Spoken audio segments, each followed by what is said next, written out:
아저씨들의 말 같지 않은 감상평. 아말감. 지금 시작합니다.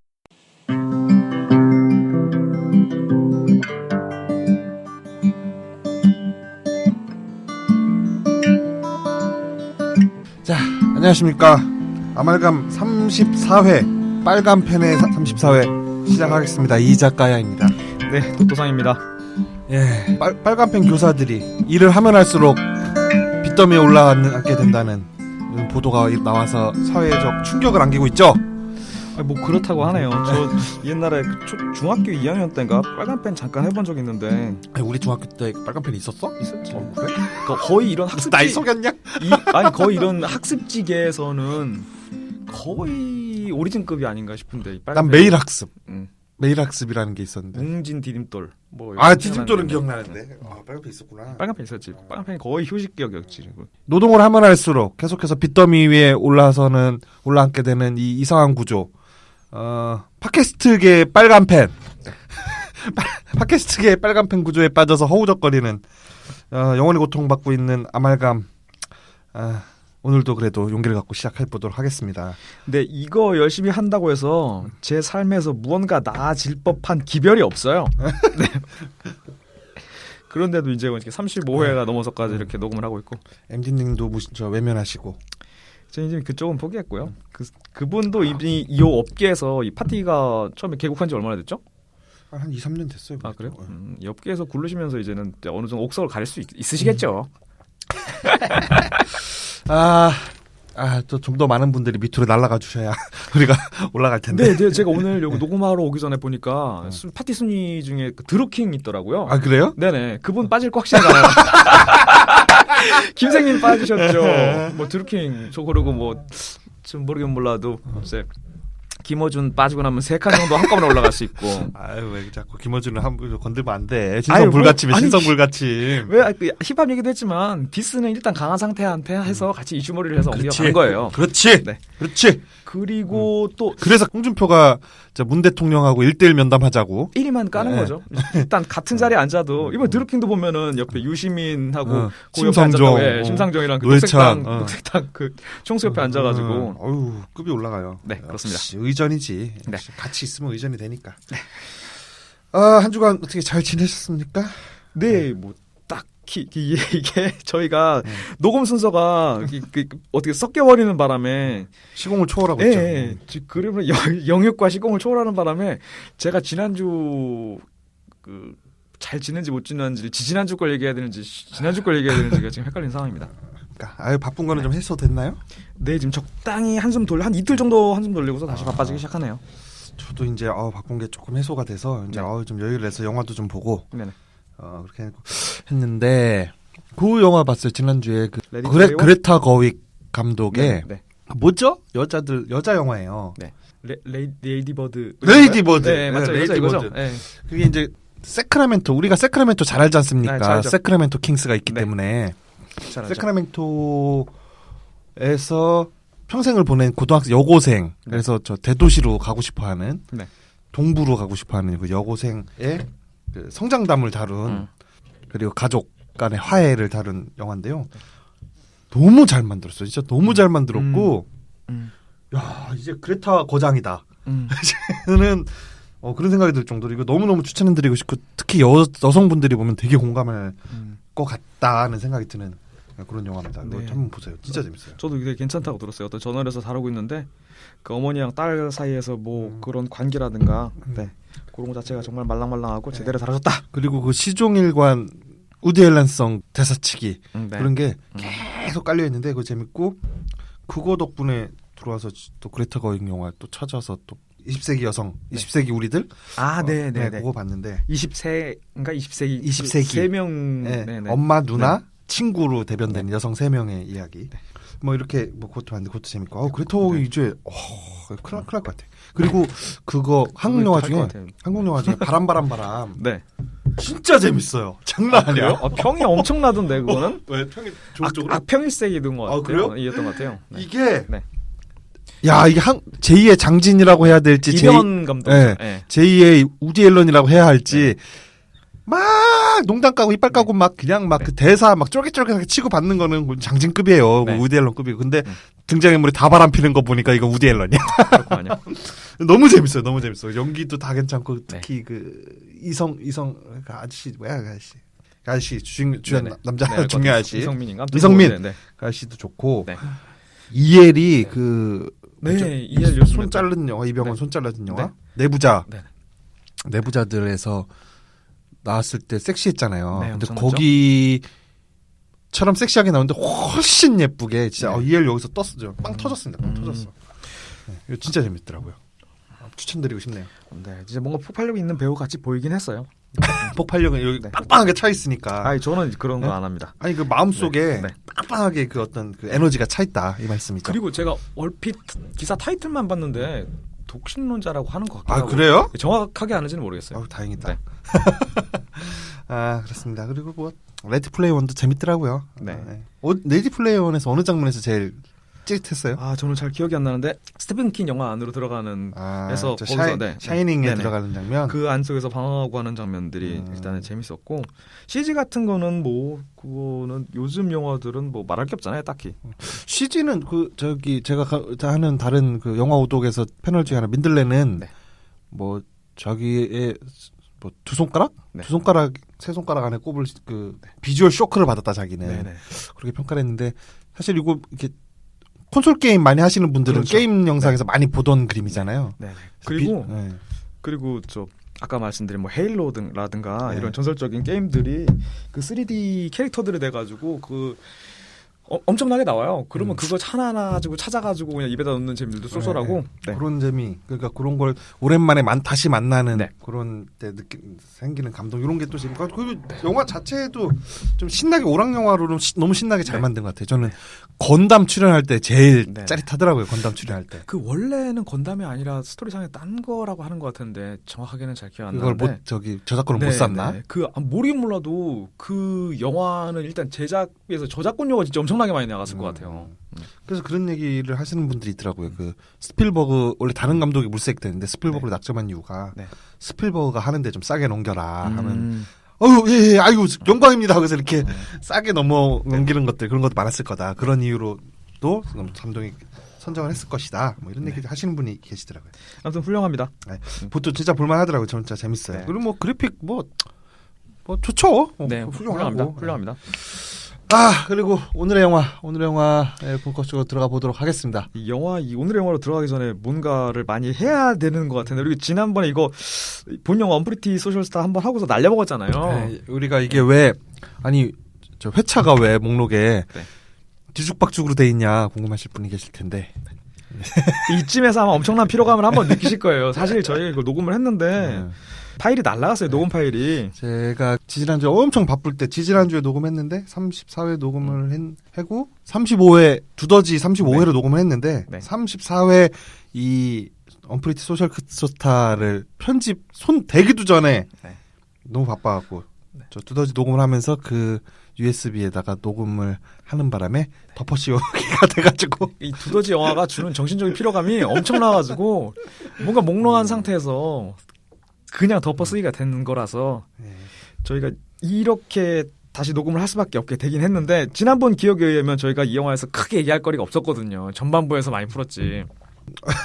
이게 34회였기 때문에 34회가 35회 다음에 업로드 되겠습니다. 네, 저희 뭐 메멘토 오마주라고 봐주시면 될 것 같아요. 그렇습니다. 의도적인 거죠 뭐. The couple that yogas together stays together. Hashtag perfect. True romance vibes. Hashtag less perfect. Congratulations. Oh my god, it's Ingrid Thorburn. I thought she was in an insane asylum. Live in the sunshine, swim in the sea. Hashtag California. 인스타그램 중독자 잉그리드. 잉그리드는 인스타에서 팔로잉하고 있는 셀럽의 결혼식에 초대받지 못해 크게 상처받습니다. 이 충격으로 정신과 치료까지 받는 잉그리드. 하지만 추종할 새로운 셀럽을 찾아 샌프란시스코로 떠납니다. 자신의 찌질한 과거를 모두 지우고 새 셀럽 테일러와 새 출발하고 싶은 잉글리드. You're so funny. I love you so much. You're amazing. 그러나 의도적으로 테일러에게 접근한 잉글리드의 비밀이 밝혀지면서 일은 꼬이게 됩니다. 핫하고 힙한 언니들의 SNS 라이프. 언프리티 소셜 스타에서 엿보세요. 자, 기본 정보 주시죠. 네. 기본 정보. 원제는 잉글리드 고즈 웨스트예요. 요거 제목에 대해서도 일전에 한번 말씀드린 적 있는 것 같아요. 2017년 미국 영화고요. 국내 개봉은 2018년 2월 22일 15세 관람갑니다. 상영 시간은 제가 지난번에 메모해놓은 거 보니까 상영 시간 그레이시라고 적었네요. 98분이고 그때 당시에 아마 김생민 씨가 날아가셨던 시점이었어요. 맞아요. 그래가지고 제가 깜짝 놀랐죠. 김생민도 걸렸냐고. 네. 그래서 이 그레이시 이제 공공재화로 풀리면서 제가 바로 써먹었거든요. 네. 아무튼간에 가슴은 아픕니다. 그 밑에 단지엔 공소시효가 없다라고 적어놓은 거 있네요. 네, 여러분들 다들 조심하시고요. 네, 그리고 이 영화 시내 20일 집계 누적 관객 3,849명입니다. 왜 이렇게 조금 들었죠? 그때도 얘기했나? 왜 이렇게 네네. 조금 들었을까요? 그 정도 들 영화는 아닌 것 같아요. 되게 재밌는데. 아닌 것 같아요. 네. 그리고 그 전주 얘기했던 그 로버트 레드포드가 설립한 썬댄스 영화제에서 극찬받았다고 하고요. 감독은 맷 스파이서.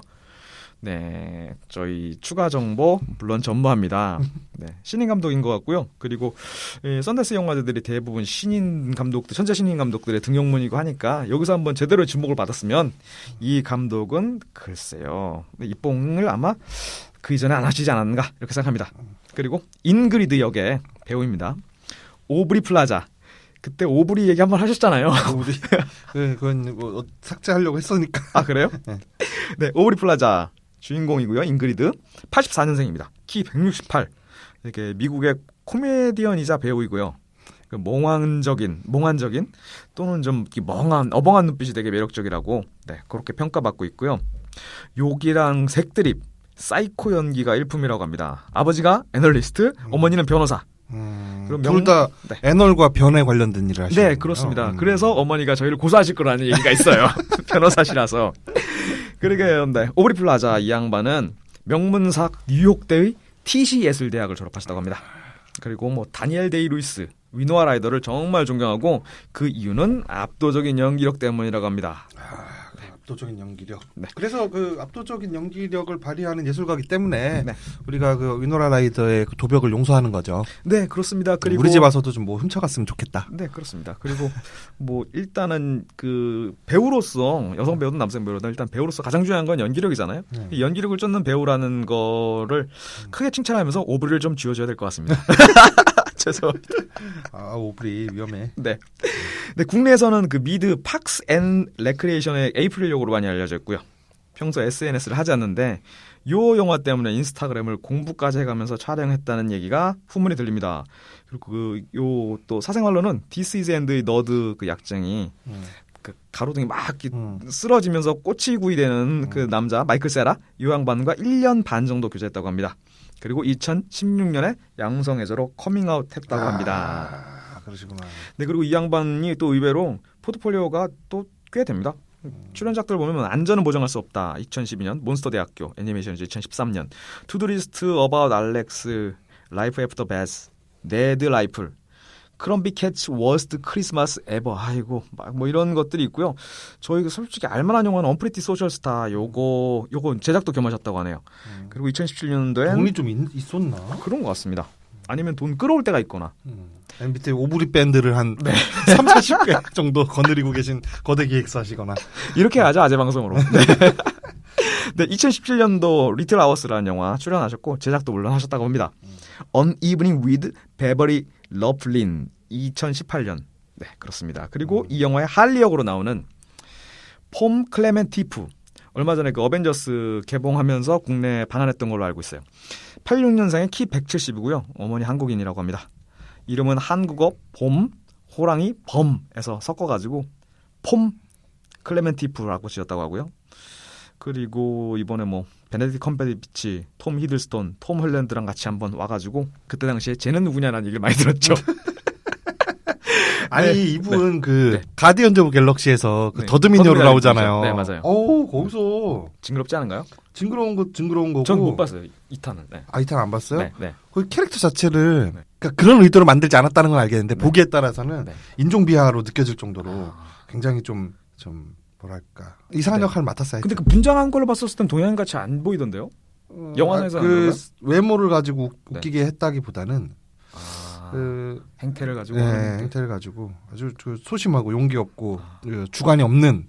사실 마지막에 이제 각성하는 장면이 나오긴 하는데 좀 그렇습니다. 궁금해서 여쭈는데 그 캐릭터 그러니까 그 마블상의 그 슈퍼히어로 일종의 슈퍼히어로죠. 그 캐릭터의 특수 능력이 뭡니까?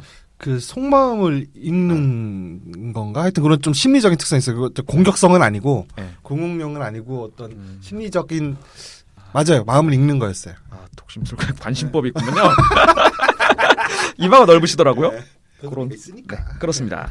이 양반 폼 클레멘티프 출연작으로는요. 우리 동네 포르노스타 2012년 프랑스 영화고요. 이 프랑스 배우니까. 근데 이 우리 동네 포르노스타가 원제는 이게 아니더라고요. 이따오로 번안을 해가지고 이때 제목을 짓는데 그리고 헐리우드판 올드보이에 출연하셨고 2013년 언프리티 소셜스타 영화 2017년 여기서부터 바로 확 필모가 뛰어서 가디언즈 오브 갤럭시 2 2017년 어벤져스 인피니티 워 2018년 요번에도 나오네. 오, 네. 어벤져스에 뭘로 나오지? 여기서 더듬이 달고 나오겠구나. 네네 똑같은 캐릭터가 나오는 거죠. 그렇습니다. 그리고 이 영화에서 댄 역, 주인공의 남자친구로 나오는 댄 역. 이 배우 이름은 오시어 잭슨 주니어고요. 91년생에 키 180입니다. 스트릿 아웃 오브 컴턴 여기서 그 아이스큐브 역할을 맡았던 아이스큐브랑 진짜 비슷하게 생긴 배우입니다. 그 출연작은 스트레이트 아웃 오브 컴턴 2015년, 언프리티 소셜스타 2017년, 크리미널 스쿼트 2018년. 요거 곧 개봉하는 영화인데 뭐 그 홍보를 뽐뿌 좀 넣는 것 같은데 그렇게 괜찮은 영화 같진 않아요. 요 3편 정도가 전부네요.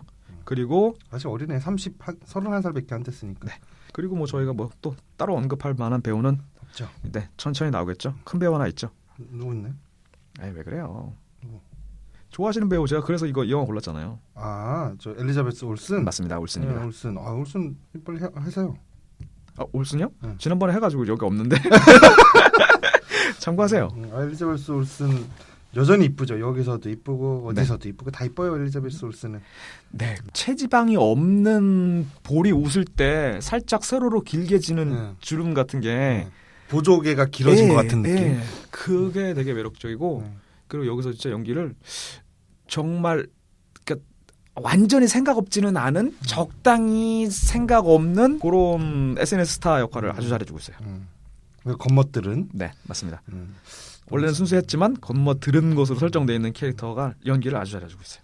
그 제가 지난번에도 한번 이게 날린 그 파일에서도 한번 여쭤본 것 같은데 그 주인공 잉그리드 같은 이런 류의 민폐 캐릭터들 별로 안 좋아하시잖아요. 네, 안 좋아하는데 근데 여기서는 남한테 피해를 그렇게 크게 주는 건 없잖아요. 아, 결혼식에 뺀치잖아요. 그러니까 물리적 피해를 뭐 크게 주는 건 없는데. 네. 그렇죠. 결혼식에 난입해서 좀 이 정도면 뭐 저는 그 장면은 좀 화가 나더라. 어떤 거요? 그 댄한테 트럭을 빌려가서 네네네. 금방 네. 갖다 주고 그리고 약속을 빌려주는 대신 네. 대본 연습에 같이 참여해주기로 약속을 하는데 그 약속도 어기고 트럭도 사고 내가지고 갖고 오잖아요. 네네. 아, 그 장면에서 좀 화가 나더라고요. 왜 그러냐면 제가 그 장면에서 이 작가야 또 이 영화 또 이거 안 좋다 이거 안 좋아하겠네. 그 플로리다 프로젝트에서 저 못 봤는데 아동들이 남한테 민폐를 주는 그 캐릭터라면서요. 네. 그러면서 아주 보고 나서 아주 분노하셔가지고 그 엄마 그래서 그 엄마에 대해서 분노가 아주 치밀더라고요. 애를 관리를 안 하고. 그거 어떻게 한번 저희 프로에서 한번 다룰 만한 영화입니까? 그 파일이 N 스토어인가요? 10,000원에 풀리는 거. 이거 나 지금 2만 원 주고 봤네. 지난번에 10,000원, 이번에도 10,000원 보고. 그 저 이번에 안 봤어요. 그래서. 아, 그래요? 10,000원 또 내야 될 것 같아가지고. 아니, 가격이 안 내려가. 또 예. 플로리다 프로젝트는 많은 곳에서 또 다뤘고 그렇긴 한데 뭐 볼만한 것 같아요. 괜찮은 것 같아요. 일단 한번 보겠습니다. 저기 정도 되는 것 같아요. 전작. 전작 그거. 텐저린. 텐저린. 그 정도 되는 것 같아요. 그거보다 나은 것 같아. 아, 그래요? 자, 어떻게 보셨습니까? 네, 요 영화 제가 싹 까먹었고요. 그럼 왜 이것도 하자고 그랬어? 그냥 넘어가지. 이것도 하자고 할 때는 일주일 전이었어요. 그때는 기억이 좀 남아있었죠.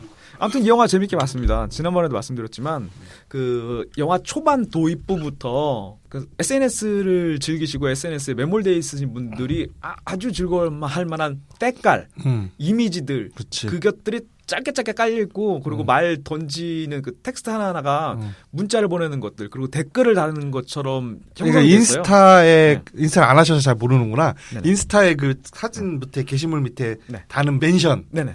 그걸 그대로 읽은 거예요. 네네. 그러니까 네, 그렇게 돼 있다고. 네, 그거 네. 보여주고 있다고요. 그래서 아니 저기 뭐 네. 댓글이라고 하시길래. 아니, 그래서 댓글이라고 하시길래. 뉴스 댓글 나 네, 이거 네. 생각했지. 아, 인스타 안 하셔서 네네. 잘 모르시는가 보다 하고. 근데 그래서 요게 그 요즘 세대들한테는 아주 거부감 없이 재밌게 볼 것 같아요. 그리고 기승전결도 명확하고 그리고 자꾸 지난번에 했던 얘기 또 하려고 하니까 살짝 민망하긴 한데. 아니 기억이 하나도 안 나니까 그래? 했대. 네. 하나도 안 그런데 나게. 그 기승전결도 명확하고 그리고 끝날 때 어떤 영화제에서 상을 받은 영화들이 주로 추구하는 완벽하게 닫힌 결말이 아닌 살짝 문틈으로 라면 냄새 들어올 정도의 열린 결말. 요것도 좋았고요. 네, 괜찮았습니다. 그래서 아말지수는? 아말지수. 그거 지난번하고 또 달라지겠지? 네, 잘 기억이 안 나는데 그래도 한 80은 줘야 되지 않을까요? 80. 네, 지난주에 제가 얼마나 줬죠? 몰라요. 기억이 오케이. 전혀 안 나, 진짜. 오케이. 어쩜 이렇게 없었던 일처럼 기억이 안 나나 몰라? 네. 저는 그거만 했던 건 기억나네요. 인스타 이용자의 네. 8, 90%가 여성 유저로 구성돼 있다. 네, 인스타가. 네, 네. 그래서 굉장히 여초 지역인데. 네. 네. 그래서 제가 인스타를 꾸역꾸역 하죠. 그런데 아무도 뭐 저 인스타에는 오지 않으시니까 의미는 없지만 그래도 버티고 있으면 언젠가 볕들 날이 있을 거라 듣고 인스타에서 버티고 있습니다. 주시죠 아말 점수 지수. 이거 난 영화에 대해서 얘기도 안 했어 아직. 그래요? 지난주에도 왜 이렇게 자꾸 막 한 줄 평을 빨리 하라고 말해요. 아, 나 이게 멘트인 줄 알고. 지난주 했던 말 중에 기억나는 건 그거 하나고요. 저는 요거 재밌게 하고 음악도 굉장히 좋고 네, 좋습니다. 캘리포니아의 그 아름다운 풍광을 어떤 식으로 아름답게 카메라에 담았냐면 아름다운 풍광을 사진 찍어서 인스타에 올리는 필터링처럼 해가지고 아름답게 카메라에 담았어요. 네. 아까 말씀하신 대로 진짜로 인스타에 올라갈 만한 그런 사진들, 그런 장면들이 계속 이어지고 네. 이쁜 배우가 이렇게 나와서 선남선녀들이 나와서 이렇게 그냥 지지고 볶고하는데 그럼 보고만 있어도 눈은 엄청 즐겁습니다. 그렇습니다. 그리고 사실 그 감독이 던지는 메시지는 전 사실 무슨 말을 하려고 하는지는 잘 모르겠어요. 네. 그냥 뭐 현대인이 SNS에 이만큼 중독되어 있다라는 걸 말해주려고 하는 거겠죠. 네네. 근데 그 이상의 의미를 과연 내가 여기서 찾을 수 있나 그걸 생각했을 땐 잘 모르겠지만 네. 그냥 뭐 잉그리드가 과연 어떻게 될까 그런 거를 이제 지루하지 않게 계속 이렇게 따라갈 수 있게 네. 해놨다는 거죠. 그 초반에는 그걸 코믹하게 네. 초중반까지 그리고 후반에는 좀 긴장감이 들게 잘 네. 만들었다. 그래서 저는 아말 지수를 78 가겠습니다. 이 정도는 낮게 줘야지 내가 박평식에 더 가깝지. 근데 왠지 지난번에 평점이라 저희가 바뀐 것 같아요. 이게 저도 한 78점 줬던 것 같거든요 지난번에. 네. 아무튼 뭐 그렇습니다. 그리고 이 영화에서 보면은 이 가상 현실이랑 일종의 가상 현실이랑 헷갈리는 거잖아요. 얘가 그러니까 가상 현실에서 그 남들한테 받고 싶은 사랑 그것을 쫓아서 실제로 현실에서 남루하고 비루한 삶이지만 현실에 있는 집을 싸그리 팔아가지고 실제로 웨스트로 가버리잖아요. 그런 그 스토리가 일단 발화점이잖아요. 그런 거 자체가 제가 그 온라인상에서 있던 그 영화를 평가하는 사람들의 한 줄 댓글 평 같은 거 보면서 가슴 콕 찌르는 멘트가 하나 있더라고요. 뭐야. 찔리지. 이거였어요. 아니 어차피 근데 안 하잖아요. 뭐 저는 SNL. 안 하죠. 저는 안 하는데 제가 아까 말씀드린 많은 사람들이 그걸 네. 느꼈을 것이다. 그렇죠. 그러니까 뭐냐면 그 가상현실에서 받는 엄지척 요거를 받기 위해서 하트 엄지척을 받기 위해서 현실에 있는 모든 것들을 다 이렇게 정리를 하고서 웨스트로 떠나는 그런 것에 대해서. 그렇습니다. 네. 저는 이 영화를 보면서 이게 루프물이다 이거. 네, 그렇습니다. 루프물인데 보통 루프물을 만들면 이게 타임루프로 만들잖아요. 네. 이거는 타임루프는 아니지만 인스타에서 상처받고 그 상처를 치유하기 위해서 여주인공이 그 자기가 팔로우하던 어떤 여자 혼자서 일방적으로 스토킹하고 팔로우하고 좋아하는 거였죠. 네. 그 SNS 스타 여자의 결혼식에 초대받지 못해서 눈물 흘리는 장면으로 영화가 시작하잖아요. 네. 그러면서 이렇게 막 기계적으로 인스타에 더블탭해가지고 계속 하트 매기면서 막 울고 있는 장면, 그 웨딩 사진들을 보면서 그래서 그 여자한테 그렇게 상처를 받고 그 상처를 치유하기 위해서 서부에 있는 다른 SNS 스타를 찾아서 떠나는 걸로 이제 영화가 이제 출발하지 않습니까? 네. SNS에서 받은 상처를 치유하기 위해서 SNS로 가서 결국엔 거기서 또 상처받고 SNS의 상처가 너무 크니까 상체를 건드리지 못하고 자살하는 장면을 SNS에다 올리고 자살해서 구사일생 끝에 다시 깨어나지만 희망을 얻는 게 또 SNS 댓글을 보고 희망을 얻는다. 이건 계속 무한루프잖아요. 그렇죠. 그리고 사실 이 여자분을 살릴 수 있는 거는 좋아요밖에 없어요. 근데 좋아요인데 그냥 좋아요도 아니라 보다 많은 좋아요밖에 없는데 여기서도 그렇잖아요. 이 얘가 셀럽들 쫓아다니는 셀럽들이 자기보다 더 많은 팔로워들을 갖고 있는 사람 앞에서는 깨갱할 수밖에 없고 그 사람을 계속 쫓아가잖아요. 이게 끊임없는 지난번에 말씀드렸지만 좋아요의 먹이사슬인데 먹이 피라미드인데 이 주인공 여자도 분명히 자기가 어느 정도 좋아요를 받고 팔로잉이 늘어나기 시작하면서 만족하다가 이것이 지지부진할 것 같으니까 자기가 팔로잉하던 자기 쫓아다니던 셀럽이 딴 셀럽한테 넘어가니까 이렇게 저렇게 해가지고 자존감이 파괴되면서 결국 자살까지 이르게 했는데 죽진 않았지만 그 상황 이후에 또 좋아요가 이 여자를 한번 살리는 거 아닙니까? 그러니까요. 영원히 고통받는 그렇습니다. 영원히 고통받는 루프물로 이렇게 만든 것이 이게 사실 공포 영화입니다, 여러분. 아까 말씀하셨지만 찔리는 분들 꽤 많으실 거예요. 네, 많을 겁니다. 아직 뭐 우리처럼 우리는 아니고 저처럼 SNS에 아무도 들여다보지 않는 사람이야. 좋아요를 위해서 뭐 영혼을 팔고 자시고 할 것도 없지만은 어느 정도 어설프게 좀 팔로워 좀 있고 이런 분들은 요 심정 되게 공감하실 것 같아요. 조금이라도 팔로워 늘리고 싶고 따봉을 좀 더 많이 받고 싶은 이런 심정. 중요한 거는 뭐 이 좋아요 세계에서는 뭐 최상위 포식자는 없다는 거. 지난번에도 한번 말씀드렸지만 마크 주커버그 외에는 없다는 거. 저희 아무리 좋아요를 눌러봤자 그게 수익으로 돌아가는 사람은 마크 주커버그밖에 없지 않겠습니까? 얼마 전에 청문회도 섰던데. 거기서도 국회의원들 바보 만들었던데. 네, 그래가지고 좋아요 많이 받았잖아요 또. 이 친구는 될 친구예요. 네, 뭘 해도 되네. 네, 인스타 인수할 때 2012년 인스타 인수할 때부터 알아봤어요.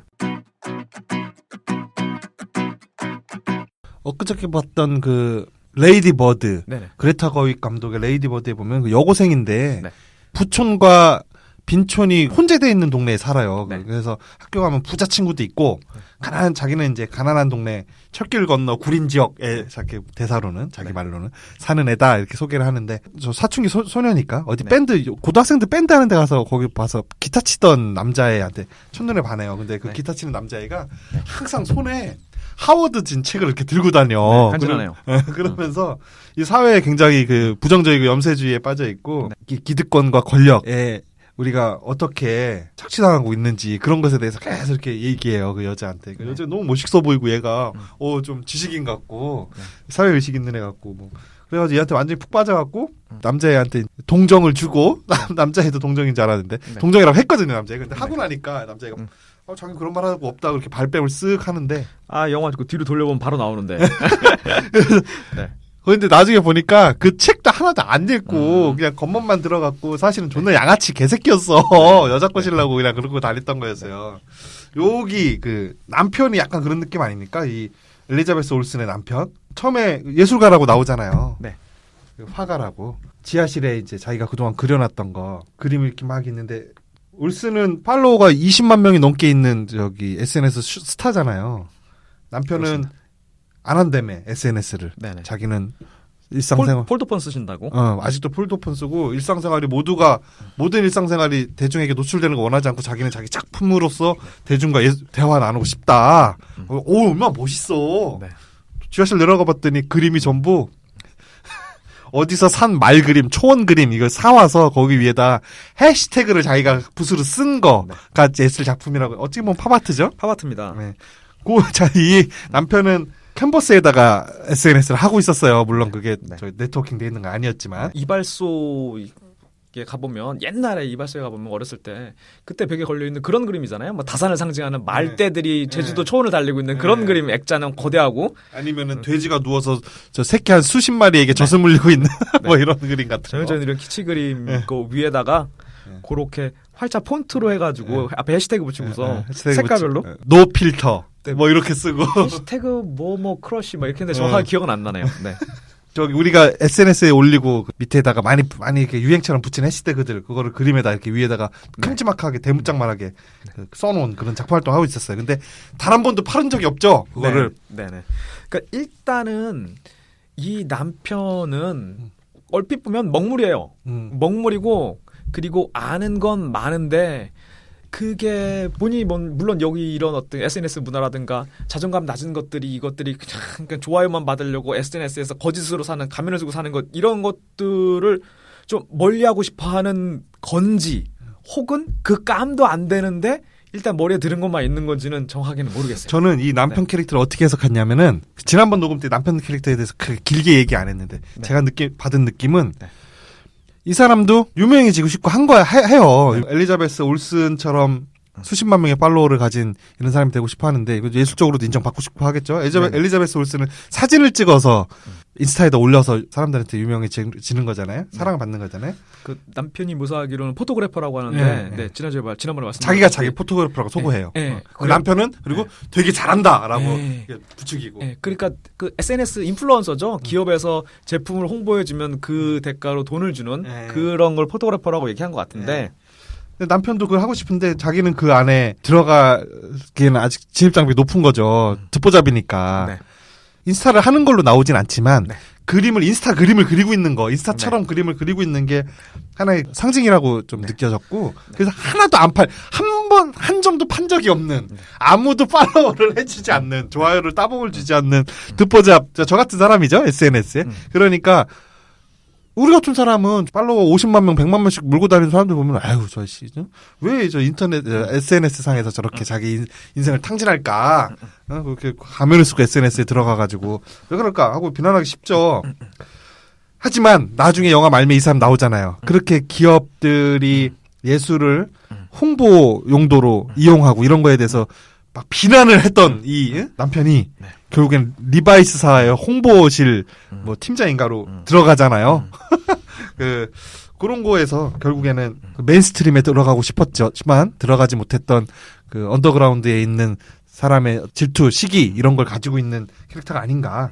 영화 외적으로 저도 처음에는 이제 올슨이 이 남편을 만나면서 시골 그 대학생 같은 이미지이었던 올슨이 이 남편을 만나면서 남편으로부터 좀 뽐뿌가 받았다고 생각을 해요. 남편의 어떤 지적인 면모, 무슨 책을 읽었다고, 남편이 무슨 책을 읽었다고 할 때 와이프는 그 책을 읽은 척을 하잖아요. 그런 거랑 어떤 예술적인 지향 이런 걸 보면서 뽐뿌를 좀 받고 그러는 과정 중에 엘리자베스 올슨은 팔로워들이 늘어나고 반대로 이제 영향력이 엘리자베스 올슨이 더 커지니까 반대로 엘리자베스 올슨이 남편을 뽐뿌를 넣는 상황인 거죠. 야, 자기는 홍보를 잘 못해. 홍보를 잘 못하고 이는 괜찮은 실력이 괜찮은데 홍보를 잘 못하고 그 사람들의 관심이랑 뭐 나는 내 사생활까지 사람들이랑 공유하고 싶지 않아. 이런 캐릭터로 서로 좀 더 견고해지는 거지. 양쪽 캐릭터가. 이렇게 갈 수도 없고 저렇게 갈 수 없는 극단으로 가버린 거죠. 그리고 맨 마지막에 대기업의 예술 담당이라든가 홍보 담당이라고 들었을 때 리바이스사라고 봤던 것 같아. 들었던 것 같아. 그 자리에서 얘기했었을 때는 저는 사실 그것도 진짜인지 혹은 거기 모인 사람들한테 거짓말을 하는 건지는 저는 잘 모르겠어요. 왜냐하면 처음에 포토그래퍼로 분명 묘사를 했거든요. 그리고 남편은 아티스타라고 묘사했는데 사실상은 둘 다 아닌 거였어요. 그래가지고 저는 그게 살짝 의심스럽긴 했어요. 저는 뭐 그거를 거짓말 거기서도 허영을 부렸다라는 느낌은 아니었는데 그냥 진짜인 걸로 받아들였고 그래서 이 여자가 여주 저 오브리가 잉글리드가 그 올슨네 집에 올슨하고 친해지고 싶어서 샌프란시스코까지 쫓아와가지고 올슨네 개를 훔쳤다가 찾아주면서 친해지는 거잖아요. 네, 그게 되더라고요. 그러면서 이 집에 들어가서 이제 고마우니까 이 부부가 저녁 식사를 대접하면서 그 그림을 본 거잖아요. 남편의 그림을. 그래서 단 한 번도 팔린 적 없는, 단 한 명도 팔로워를 해주지 않았던, 단 한 명도 따봉을 주지 않았던 이 사람 SNS 게시물을 하나 따봉을 준 거야. 그걸 사는 현찰로. 자기는 몇십 명 정도 팔로워가 있는 사람이잖아요. 네. 몇십 명 없었을까? 세계적이니까 있었을 겁니다. 서로 팔로워 마팔한 거야 지금 이 부부랑 오브리 잉글리드랑 좀 그런 장면처럼 좀 보이더라고요. 그리고 이 남편 입장에서는 자기가 갖고 있는 어떤 예술적 깊이라든가 자기가 추구하는 그 예술적 이상 이거를 제대로 평가받지 못하고 제대로 내 가치를 인정받지 못하는 상황이었는데 잉그리드가 와가지고 그거를 자기가 제시한 금액을 기꺼이 지불해주니 얼마 줄 아니까 보통 한 $2,000 정도에 보통 팔지 와이프가 그러니까 그래 한 $2,000 정도 한 번도 안 팔았으면서 그 예술적 가치를 그냥 그 자리에서 그것도 캐시로 현찰로 바로 그냥 인증을 해줘버리니 찰떡같이 붙을 수밖에 없죠. 이제 두 사람들이랑 가족이랑 잉그리드가. 네. 그래서 이런 식으로 이 둘이 마팔을 합니다. 네. 이 뭐라고 해야 돼요? 두 팀이 잉그리드와 이 올슨 부부가. 그러다가 이제 뭐 이렇게 친해져가지고 지내는데 갈등이 일어나죠. 그렇습니다. 올슨의 오빠가 프랑스 파리에서 네. 이제 캘리포니아로 놀러 와가지고 올슨의 집에 머물잖아요. 개쌍놈이 하나 오죠. 네, 쌍놈이 하나 오는데 아주 저 무례하고 네. 망나니 같은 애요, 그죠? 약쟁이에다가. 네. 어떻게 보면 쿨하다고 보일 수 있는. 네. 오빠랑 같이 온 오빠의 뭐 여친인지 뭐 우연치 않게 지인이 돼버린 여자분이 바로. 근데 나중에는 막 홈씨. 뽀뽀하고 막 그러니까. 네, 이제 여친이 됐나봐. 그렇죠. 지금 우리가 영화를 본 이후에는 여친이죠. 네. 그래서 그 오빠랑 같이 온 지인이 또 SNS 몇백만 명의 팔로워를 가지고 있는 더 대스타인 거잖아요. 엄청난 인플루언서입니다. 그러니까는 여기서 또 게다가 진짜 아티스트고. 진짜로 아티스트. 그것도 몰라. 진짜 그렇죠. 아트를 하는 건지. 그냥 디자이너라고는 하는데. 네.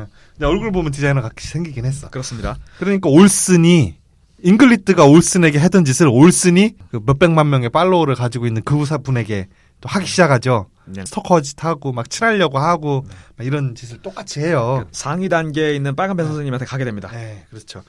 그러니까 올슨이 갑자기 멘붕이 오죠. 자기한테 관심이 멀어지고 저쪽에 데스타에게 달라붙어 있는 올슨을 보니까 잉글리트가 멘붕에 빠집니다. 네, 잉그리드는 사실상 컨텐츠는 없어요. 네. 왜냐면 올슨은 따라만 보면, 하는 거니까. 그렇죠. 올슨은 보면 자기가 가는 그 식당, 자기가 사는 옷, 이런 눈썰미라든가 그거랑 뭐 인테리어라든가 그러면 남편이 보던 어떤 책 그걸 훔쳐가지고 내 것인 것처럼 하는 콘텐츠를 만들어내는 능력은 있는데 사실 가짜든 뭐든. 예, 그렇죠. 잉그리드는 그게 없어요. 그래서 이 끈이 떨어지는 순간 얘는 아무것도 아닌 게 돼버리거든요. 그래서 정말 집착에 필사적으로 올슨한테 붙어 먹으려고 합니다. 그 장면을 빼놓고 그 잉글리트 캐릭터를 네. 주인공인 잉글리트 캐릭터를 잘 보여주는 장면. 잉글리트는 가면을 쓴 생활을 하잖아요. 네. 현실에서는 감자튀김을 존나 먹고 있는데 네. 저 SNS에는 뭐 남들이 먹은 아보카도 샐러드 막 이런 거를 엄청 따봉 누르면서 자기도 막 거기 가가지고 사진 찍고 올리고 먹다가 맛없어 막 그 혀태 뱉고 집에 와서 또 정크푸드 먹고 정말 아무리 맛없어도 그렇게 채 두 번도 쉽지 않고 입에서 뱉을 수 있나 싶어요. 저는 아무튼 웃긴 장면이긴 해요. 네. 그 장면 나 쉐이브 오브 워터. 쉐이브 오브 워터. 거기서도 그 케이크를 게이 아저씨가 먹다가 네네. 나중에 뱉어버리잖아요. 네네. 너무 맛없어가지고. 네. 진짜 그렇게 먹기 힘들 정도로 맛없는 음식이라는 게 있나? 저는 모르겠어요. 홍어 이런 거 말고. 저는 진짜 모르겠어요. 네. 그래서 하여튼 얘는 현실에서는 자기는 정크푸드 되게 좋아하고 막 이런 사람인데 SNS에 남들이 먹는 그런 어떤 건강식 뭐 이런 거 그리고 아름다운 거 자기는 그 안목도 없는데 그 아름다운 것들 공예품이라든지 뭐 예술 작품들 이런 거 또 전시하는데 억지로 가고 그 사진 찍어서 올리고 가면 쓰는 생활을 해요. 그걸 잘 보여주는 장면으로 보여주는 게 얘가 올슨하고 친해지기 위해서 일단 샌프란시스코에 왔는데 올슨이 어디 있는지 모르니까 올슨의 SNS를 보면서 계속 뒤를 밟아가잖아요. 실시간으로 쫓아가죠. 네. 그러면서가 드디어 마주쳐요. 우연히 추리닝 입고 저 티떼기 입고 이렇게 지나가다가 어떤 서점에 올슨이 들어가 있는 걸 본단 말이에요.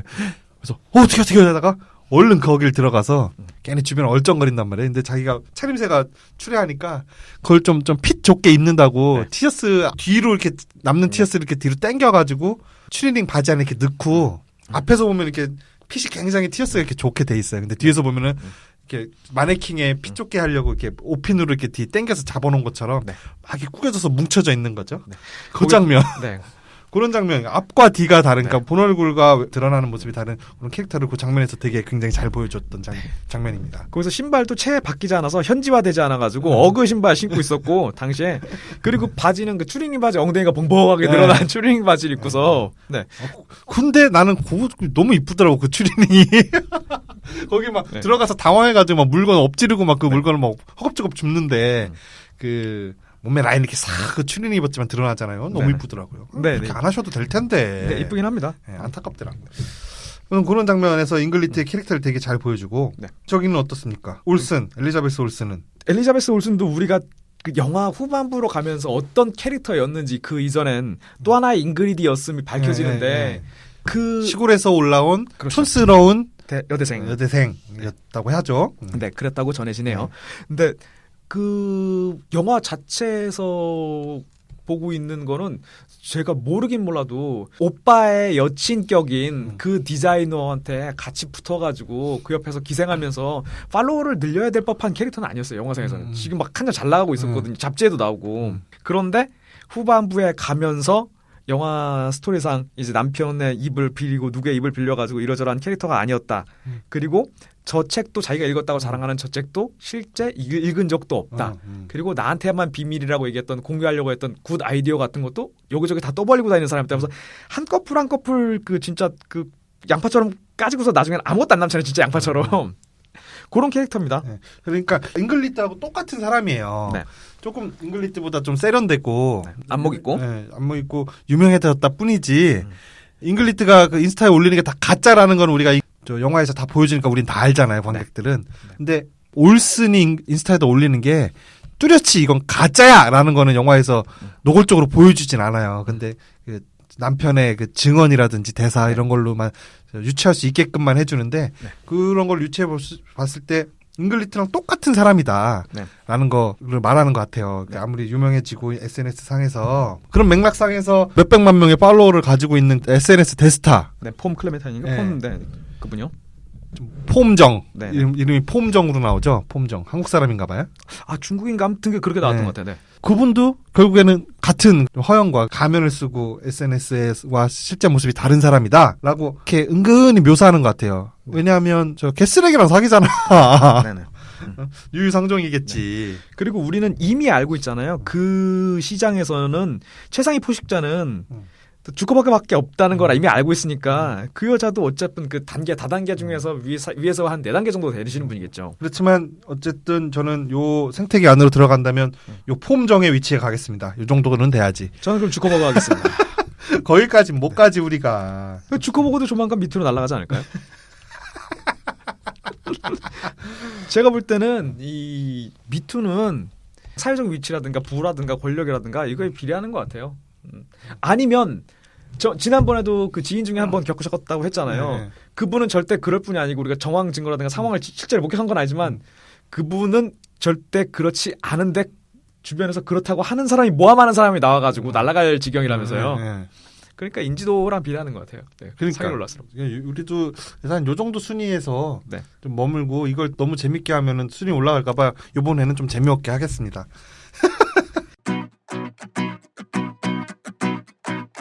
영화에서 트럭을 빌려서 사막으로 가다가 차가 고장 나가지고 정비 받는 씬에서 그 정비사 아저씨한테 사진 찍히는 씬 있잖아요. 그 씬에서 모르긴 몰라도 그 주인공 잉그리드는 아니어도 관객은 어느 정도 올슨한테 실망을 하게 되거든요. 실망을 한번 살짝 시킨단 말이죠. 자연스럽게 생활 속의 어떤 장면 같은 게 아니라 굉장히 여러 장을 굉장히 정교하게 계획된 구도나 포즈 하에서 찍어서 올린다는 거가 적나라하게 거기서 드러나죠. 네. 거기다가 생애 처음 보는 정비소 아저씨한테 바닥에다 엎드려라 배를 깔고 엎드려서 위를 찍어달라. 그래야지 잘 나온다. 이제 그러면 니네 간판도 이렇게 나오고 뭐 이렇게 홍보도 된다 뭐 이런 식이었죠. 근데 이게 제가 최근에 겪은 사례인데 치맥을 하면서 옆 테이블에 와서 앉은 두 분이 얘기랑 자기들이 나누고 있는 대화 맥락이랑 갑자기 점프해서 안주가 나오자마자 소문난 치킨인가 본데 그게 나오자마자 서로 번갈아서 약속해 놨는 듯이 사진을 찍어주는 거예요. 그것도 찍고 상대 그러니까 자기도 나오게 찍어주는데 둘이 깔깔거리거나 웃거나 이런 분위기가 아니었는데 그 특유의 표정 있잖아요. V자를 하거나 입술을 내밀거나 하는 그런 포즈로 이미 옵션이 정해져 있다는 듯이 그 5가지 옵션을 다 취한 다음에 굉장히 밝은 상태로 그 동영상까지 찍고서 상대방도 그걸 찍게 해주고서 다시 아까 모드로 반전되더라고요. 그래서 이게 그 술집의 그 구석탱이거나 남들이 잘 못 볼 수 있는 그런 좌석이 아니라 공공연히 개방된 좌석이었고 남들이 이렇게 쳐다보게 됐는데 그걸 전혀 의식하지 않더라고요. 그러니까 이게 SNS용 개인 자아가 따로 있고 실생활 자아가 따로 있고 이건 가면을 사는 거고 이거는 너랑은 이거 자체를 전혀 부끄럽게 생각하지 않고 당연시하는 것 같아요. 격벽이 딱딱딱딱 쳐져 있어서 그렇죠. 아, 그런가? 우리 그 집 앞에도 그 커피숍이 하나 좀 예쁜 게 있어요. 엄청 하얀 식으로 나는 그거 보면 좀 약간 정신병원 같은 느낌이 들어서 별로던데 공주풍으로 하얀색으로 해서 꾸며놓은 커피숍이 있는데 거기에 그 젊은 여성분들이 굉장히 많이 가요. 손님들이 항상 꽉 차 있어. 그리고 그 쇼핑몰 사람들도 와서 그 앞에서 사진을 굉장히 많이 찍더라고요. 근데 보면은 그 쇼핑몰에 와서 찍을 정도니까 일반인들도 그 들어가기 전에 항상 사진을 찍겠죠. 안에서 찍고. 근데 전 사진을 찍을 때 그 스냅샷을 찍는 걸 되게 좋아하는데 사람들 사진 찍는 걸 이렇게 집 앞이니까 창문 열고 이제 이렇게 보면은 굉장히 고정된 자세를 한 1분 정도를 이렇게 한 1분은 넘으니까 한 30초 정도 이상을 네. 딱 고정된 자세를 취하고 네. 이쪽에서 사람이 이렇게 찍어줘요. 친구가. 네네. 평상시에 하지 않는 네. 포즈 같은 걸로 네네. 포즈와 표정으로 난 되게 부끄러워서 저렇게는 못할 것 같은데 그 사람만은 길거리에서 막 사람 지나다니는데 그렇기 때문에 팔로워들이 안 올라가는 거예요. 그게 부끄럽지 않은 반열로 올라가줘야지 인플루언서 반열로 올라갈 수 있는 거죠. 그래. 그래서 방금 그 치킨 얘기를 들으니까 그것도 생각이 나가지고 그게 저 요즘 이제 SNS가 어린 시절부터 체화돼서 성장한 사람들 사이에서는 저렇게 좀 약간 본 모습이 아닌 너무 과장된 멋있음, 예쁨으로 찍는 그런 장면들이 그 사람들에게 노출돼도 별로 이렇게 부끄럽지 않은가 보구나. 네. 그런 생각이 좀 들더라고요. 저도 그런 생각이 좀 들어요. 개젖이 된 거야. 그렇죠. 저희 초반에 나이가 처음에 차가지고 친구 중에 가장 먼저 장가가는 친구가 결혼을 할 때 그 결혼식에 저희가 이제 수트를 입고서 참석을 하면 왠지 모르게 수트가 어색하고 뻘쭘하잖아요. 그리고 졸업식 때나 뭐 이런 때 입학식 때도 그렇고 정장을 입고 생활을 안 하다가 정장을 입으면 그 모습 자체가 어느 정도 좀 뻘쭘하고 그런데 이게 정장을 입고 출퇴근하는 직종을 다니면서 쭉 물론 전 아니지만 쭉 그렇게 직장 생활을 하다 보면 그것 자체는 그것 자체대로 하나의 자아고 집에 와가지고 반바지에 그 빤스랑 어른 셔츠만 입고 있는 것도 그거 하나의 자아가 되듯이 전 이거는 이제 완전히 현대인으로서 제가 지난주에 와가지고 막 주저리주저리 뭐 어디서 복사해온 것도 말씀드린 게 있는데 섹스 횟수가 줄어들고 있는데 이 이유를 사회학자들이 SNS와 넷플릭스에서 찾고 있어요. 그 일본에서도 결혼과 연애가 젊은 사람들이 연애와 결혼을 포기하는 게 아니라 하지 않는 네네.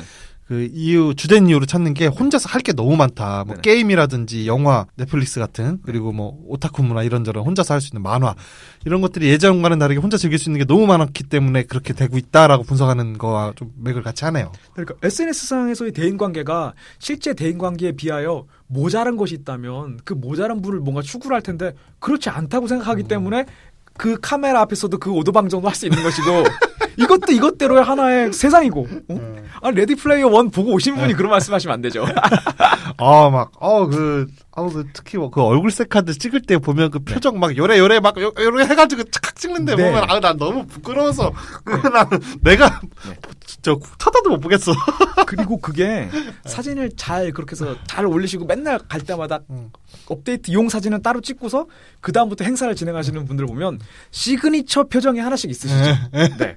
아니 근데 그 음식을 좋아하는 사람이 가면은 자기가 먹었던 음식과 그거에 대한 기록을 남기기 위해서 사진 찍는 그래서 찍는 거 뭐 좋죠. 근데 그 찍는 과정이 너무 창피하다.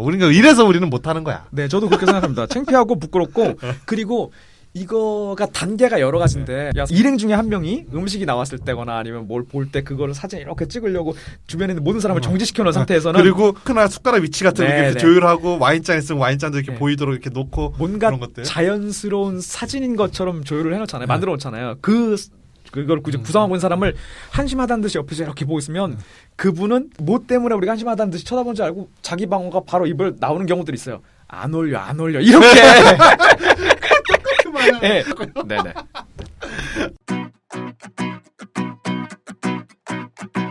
우리가 그 SNS 헤비하게 하시는 분들을 이렇게 뭐 비웃자고 이걸 한 건 아니고요. 네, 그렇습니다. 부럽습니다. 저도 팔로워 저도 한 1000명쯤 되고 싶어요. 1000명이라도. 네네.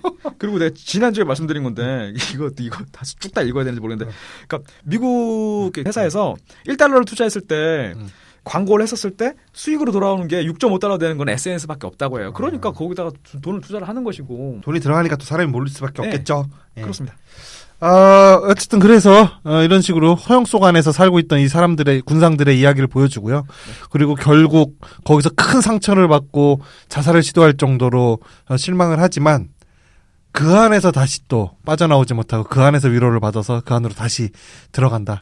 남자친구와의 사랑 때문에 그 남자친구가 일단 물리적으로 걔를 끌어서 병원으로 데려간 거잖아요. 네. 그런 거 보면은 현실로부터 구원받는다라는 얘기도 메시지 좀 있는 것 같긴 한데 사실상 이거 뭐 사이버 웨스턴 무비입니다. 네. 그렇습니다. 그래서 영원히 고통받는 현대인, SNS 안에서 영원히 고통받는 현대인의 슬픈 모습을 아주 웃기게 블랙 코미디를 그린 영화 볼만합니다. 풍경이나 이런 때깔도 예쁘고요. 네, 재밌습니다. 그리고 제가 이거 한 줄 평도 못 남겼네 보니까. 네. 할 말이 없었는지. 지난번에도 한 줄 평 하다 시간 엄청 길게 한 것 같아. 한 줄 평하고 나가시죠. 시간 오버됐네. 네. 네, 한 줄평. 허구를 향해 쏴라. 잉그리드의 본인 구출 서부극. 네, 한 줄평 그럼 그걸 받아서 네. 결국엔 구출되지 못한 잉그리드. 네. 경종을 울립니다. 네, 우리도 울립니다. 조심하죠. 다음 영화 뭘로 하죠? 아이토냐. 저 테크토냐? 아이토냐. 아이토냐 그걸로 하겠습니다. 테크토냐 뭡니까? 테크토닉. 다음 주에 다시 오겠습니다. 수고하셨습니다. 네, 수고하셨습니다.